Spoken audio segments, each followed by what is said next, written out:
بسم اللہ الرحمن الرحیم.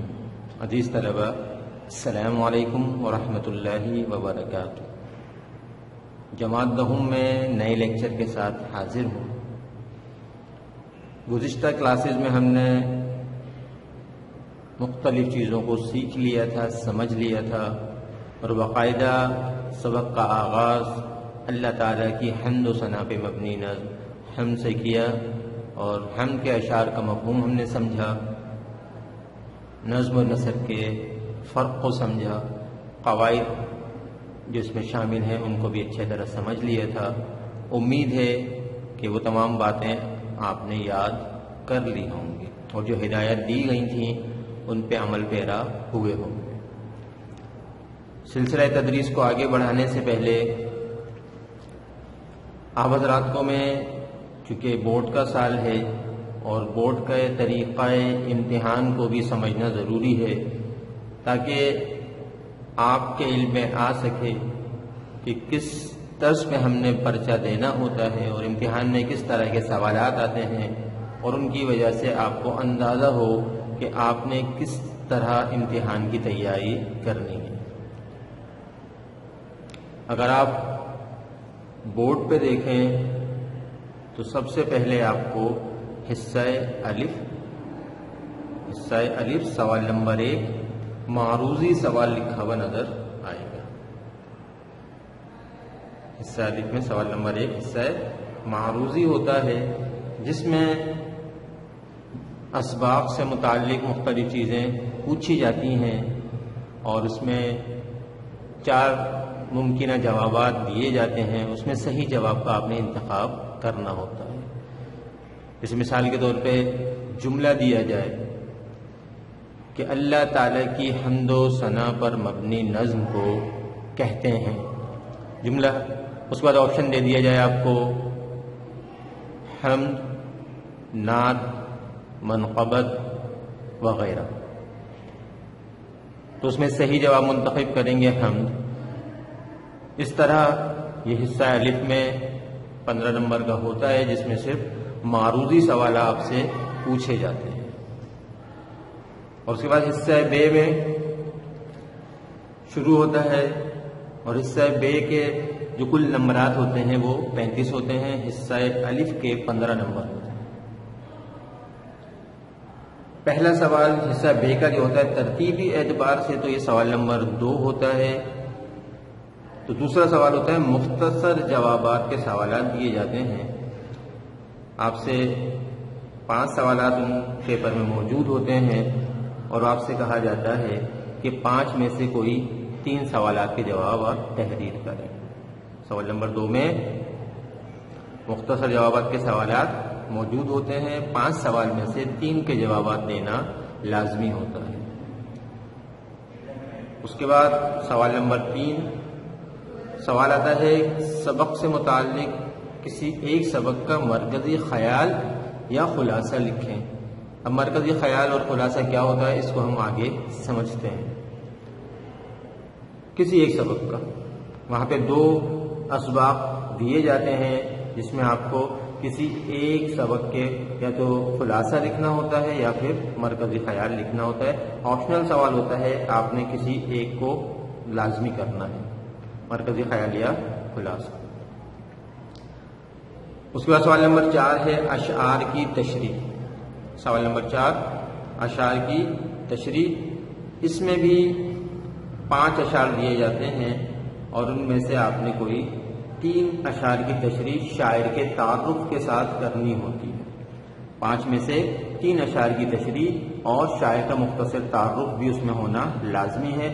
اس کا طریقہ کیا ہوتا ہے یہ بھی ہم نے مختصراً پہلی تشریحات جو کی تھیں اس میں سمجھا تھا، اور اس کو مزید وضاحت آئندہ اگلی کلاسز میں ہوتی رہیں گی. یہ سوال نمبر 4 تھا امتحانی پرچی.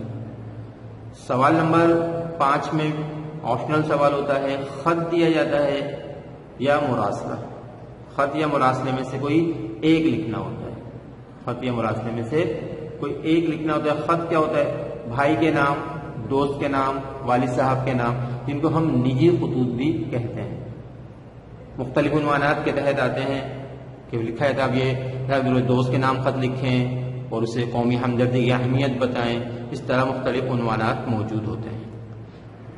پھر یا اس میں آپشن دیا جاتا ہے کہ یا پھر مراسلہ لکھیں. مراسلہ مدیر کے نام لکھا جاتا ہے، اخبار کے مدیر کے نام مراسلہ لکھا جاتا ہے، جس میں مختلف نوعیت کے مسائل کو اجاگر کیا جاتا ہے، ان کے حل بتائے جاتے ہیں. مثال کے طور پہ مدیر کے نام ایک مراسلہ لکھیں جس میں کراچی میں بڑھتے ہوئے ٹریفک اور اس کے مسائل کے بارے میں وضاحت کریں اور ان مسائل کے حل کے لیے کچھ تجاویز پیش کریں. اس طرح کا کوئی مراسلہ آتا ہے. ان میں سے جو آپ کو آسان لگے ایک سوال، اس میں سے ایک سوال میں سے لازمی ایک چیز کرنی ہوتی ہے. پھر سوال نمبر 6 میں قواعد آ جاتا ہے. اس قواعد میں حصہ نظم سے متعلق ہوتا ہے. اس میں حمد کی تعریف، مراسلے کی نظم کی تعریف، مرثی کی تعریف اور مختلف منقبت کی تعریفیں اور اس طرح قافیہ، ردیف، مطلع، مقطع کی تعریفیں، تشبیہ، کنایہ کی تعریفیں، جو نظم سے متعلق تعریفات ہیں. سوال نمبر 6 کے قواعد میں یہ چیزیں شامل ہوتی ہیں. یہاں تک آپ کو سمجھ میں آیا؟ ابھی تک ہم نے سوال نمبر 6 تک چیزوں کو سمجھا کہ سوال نمبر 6 تک ہمیں بورڈ میں کیا کیا چیزیں پوچھی جاتی ہیں. یہ اسی ترتیب سے سوالات اس میں موجود ہوتے ہیں. حصہ بے کے سوال نمبر 6 کے بعد سوال نمبر 7 میں 3 حصے دیے جاتے ہیں، الف، بے اور جیم. الف میں قواعد سے متعلق، نثر سے متعلق جو قواعد ہوتا ہے وہ شامل ہوتا ہے، جس میں جیسے جملہ اسمیہ، جملہ فعلیہ، مرکب ناقص، مرکب تام، سابق لاحق، اس طرح کی تعریفیں پوچھی جاتی ہیں. یہ سوال نمبر 7 کا الف ہے. سوال نمبر 7 کے بے میں الفاظ دیے جاتے ہیں اور ان کو اپنے جملوں میں استعمال کرنے کا آپ سے کہا جاتا ہے. آسان ہے. سوال نمبر 7 کا جیم، اس میں قواعد سے متعلق کچھ عملی کام دیا جاتا ہے. مثال کے طور پہ کچھ آپ کو مرکبات دے دیے جائیں اور اس میں سے کہا جاتا ہے کہ اس میں سابقے اور لاحقے کو الگ کریں، یا جملے دے دیے جائیں اور اس میں وضاحت کو دی جائے کہ اس میں سے بتائیں کہ جملہ اسمیہ کون سے ہیں، جملہ فعلیہ کون سے ہیں، تاکہ یہ جان سکیں کہ جو بچوں نے تعریفیں یاد کی تھیں ان کو انہوں نے کس طرح سمجھا بھی ہے یا صرف یاد ہی کیا ہے. اگر سمجھا ہوگا تو یہ سوال آپ کے لیے کرنا آسان ہے. بصورت دیگر نہ سمجھا جائے تو آسان کام بھی مشکل ہو جاتا ہے. یہ سوال نمبر 7 تک ہمارا سوال نمبر 7 تک حصہ بے مکمل ہوا.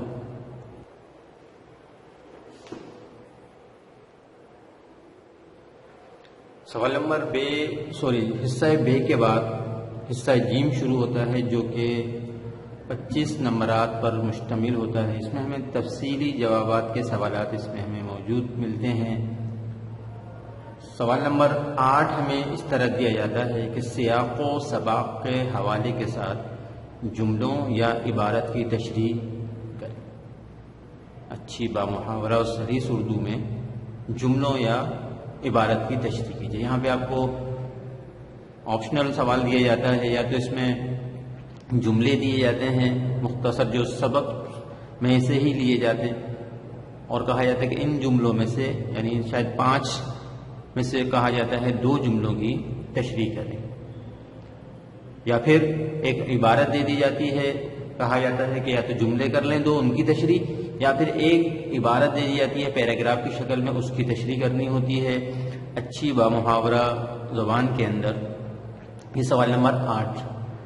اور عبارت بھی سبق میں سے ہی لی جاتی ہے، جملے بھی سبق میں سے ہی لیے جاتے ہیں جو ہم نے پڑھے ہوتے ہیں. اس کے بعد سوال نمبر 9 ہے، جس میں ہمیں جز یا بند کی تشریح شاعر اور نظم کے حوالے کے ساتھ کرنی ہوتی ہے. یعنی یا تو کسی نظم میں سے 4 مصرے دے دیں گے، یا اگر بند کی شکل میں تو بند دے دیں گے. لیکن یہاں پہ یہ ایک علیحدہ سوال ہوتا ہے. ایک سوال ہم پہلے کر چکے جس میں ہمارے پاس چوائس ہوتی ہے کہ ہم کسی مختلف اشعار میں یہاں پہ ایک ہی بند یا جز دیا جائے گا اور اس کی تشریح کرنی ہوگی شاعر اور نظم کے حوالے کے ساتھ. لیکن یہاں پہ آپشن آپ کے پاس موجود ہوتا ہے کہ اگر آپ تشریح کرنا چاہیں تو تشریح کر لیں، ورنہ نیچے ایک اور سوال دیا تھا یا کے ساتھ کہ کسی ایک نظم کا خلاصہ یا مرکزی خیال لکھیں. یہاں پہ بھی آپ کو 2 عنوان دیے جاتے ہیں نظموں کے، کہا جاتا ہے ان میں سے کسی ایک نظم کا خلاصہ یا مرکزی خیال لکھ لیں۔ مرکزی خیال خلاصہ اس کے سوال ایک اسباق میں سے آتا ہے اور ایک نظموں میں سے، یہ علیحدہ سوال ہے۔ اس کے بعد سوال نمبر 9 میں حصہ بے ہوتا ہے، الف میں تشریح آ گئی یا نظم کا مرکزی خیال یا خلاصہ، پھر سوال نمبر 9 کا ہی حصہ بے ہوتا ہے اور اس میں سے کوئی 2 شاعروں کے آپ کو نام دیے جاتے ہیں جن کے بارے میں ہم نے پڑھا ہوتا ہے۔ کہا جاتا ہے کہ ان 2 میں سے کسی ایک شاعر کے حالات زندگی کے بارے میں لکھیے، یعنی اس کا مختصر تعارف جو ہم نے اسباق کے شروع میں پڑھا ہوتا ہے اس میں سے، اور کچھ مزید معلومات اگر آپ کے پاس ہو تو اس کو اس میں شامل کر کے کسی ایک شاعر کے بارے میں پڑھا جاتا ہے۔ اس کے بعد سوال نمبر 10 ہے، 4 عنوانات دیے جاتے ہیں اور کہا جاتا ہے کہ کسی 4 میں سے ایک عنوان پر 2 صفحات پر مشتمل مضمون لکھیے۔ یہ آخری سوال ہوتا ہے اور اس میں ہمیں مضمون لکھنا ہوتا ہے۔ یہ آپ کا پیٹرن ہے، اس پیٹرن پہ آپ کے امتحان میں سوالات پوچھے جاتے ہیں۔ یہ سمجھنا ہمارے لیے بہت ضروری تھا تاکہ ہمیں اندازہ ہو سکے کہ امتحان کی تیاری اب ہم نے کس نہج پہ کرنی ہے، کس انداز میں کرنی ہے، کن کن سوالات کو ہم نے کرنا ہے۔ اب جب ہم مشق کی جانب بڑھیں گے تو مشق میں موجود سوالات کو دیکھ کے بھی آپ کو اندازہ ہوگا کہ ان کے سوالات تقریباً اسی طرز پہ پوچھے گئے جس طرز پر ہمیں پیٹرن سمجھایا گیا۔ ان سوالات کے ساتھ انشاءاللہ آپ کو کافی باتیں سمجھ میں آ گئی ہوں گی۔ یہاں تک ہم اپنی بات کا اختتام کرتے ہیں۔ اس کے بعد نئی ویڈیو کے اندر ہم مشقی سوالات کی جانب بڑھیں گے اور دیکھیں گے کہ مشقی سوالات کتاب میں کیا کیا موجود ہیں اور ان کو ہم نے کس طرح حل کرنا ہے۔ جب تک کے لیے السلام علیکم ورحمۃ اللہ وبرکاتہ۔